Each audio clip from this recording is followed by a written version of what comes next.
Sir, আপনার কাছে কি আমার কিছু রোগের চিকিৎসা আছে?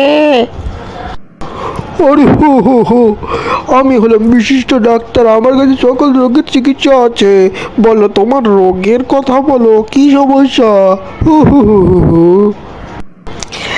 ডাক্তার, আমার মাথায় চুল ওঠে না।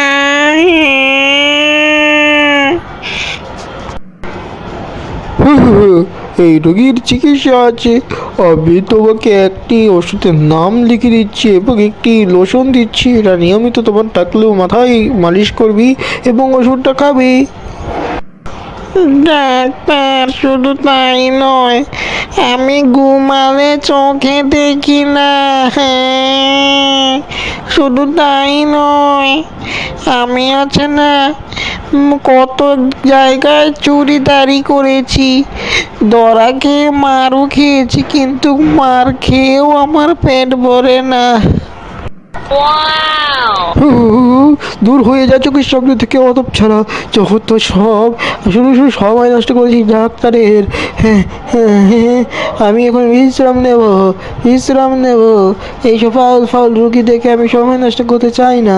তাই তুই এক্ষুনি চোখের সামনে থেকে যা।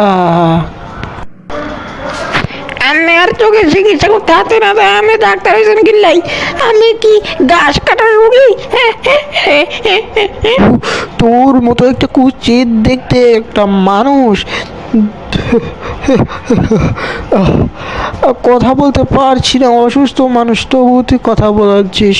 তুই যা, চোখের সামনে থেকে যা যা যা। আমি হাত মরা দেখাইতে সারি দিলাম, নাই না আজকে এমন হিটান হিরাইতাম, অবস্থা টাইট করে দিতাম। গেলাম।